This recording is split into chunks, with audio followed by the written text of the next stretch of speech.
About a year ago, I made a video detailing the strategies Mila and I were using to beat single kitten syndrome. I remember leaping into the Google rabbit hole of information, just feeling so scared. I felt like having Mila alone, I was dooming her to a bad life. So today, I want to identify 3 major symptoms of single kitten syndrome and check Mila to see how she's doing now that she's 1 year old. So the first symptom I want to talk about is aggressive behavior in play. So the idea is cats that were not raised with other cats will exhibit aggressive behaviors when they're playing, meaning they'll still claw you, they'll bite you as they get older, because they never really learned that that's not an appropriate behavior. Mila is a very playful and energetic kitty.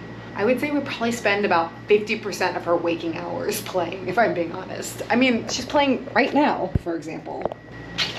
But as far as like aggressive behaviors are concerned, Mila and I both had to work quite a bit on making sure that she's not biting and clawing me as we're playing. When she was little, I'm talking 2 and 3 months, my hands were constantly beat up with her biting and scratching. So I always redirect the behavior. Bottle caps, coils, fish on a string, anything we have to play with that's not her coming for my hands.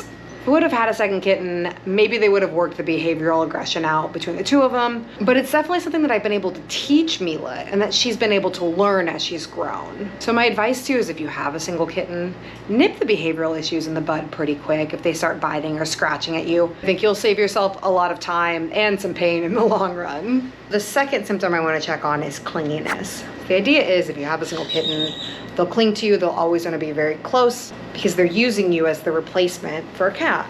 Mila could not be less clingy. Mila is not an affectionate cat in the way that humans perceive love. All I want to do is pick her up and hold her and just kiss her and hug her, but that for her is traumatic. And I've learned over the last year to respect her boundaries. She shows love in her own way. She sits next to me, she comes up and rubs her legs on me, she makes her little biscuits in the morning. And when she was really small, she would sleep on top of me.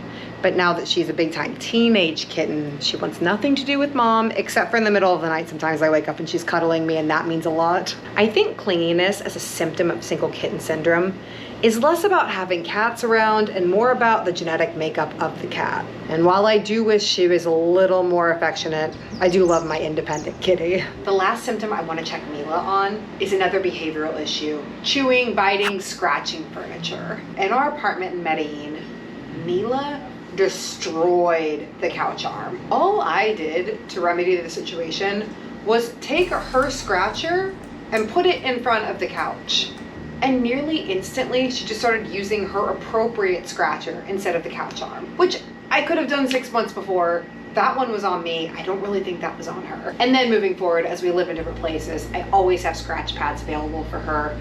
I'll make sure to cover couches and furniture with blankets to make sure that she's not scratching them, especially in like the nice hotels that we've been to. So again, scratching, biting, clawing at furniture. I think it was something I had to adapt to more and less about her being a single kitten. So after this thought experiment and spending every single day with a single kitten for the last year, I've come to the conclusion that Mila, you're not doomed. I will say if you do have a single kitten, probably takes a little bit more work just to make sure that their behavioral issues, scratching, biting, rough play, stay in check. So I think if you can stay on top of it, your single kitten can not only survive, but they can thrive. Okay, I think that's all for this time. Thank you so much for watching. Please subscribe if you haven't already, and we'll see you guys next time.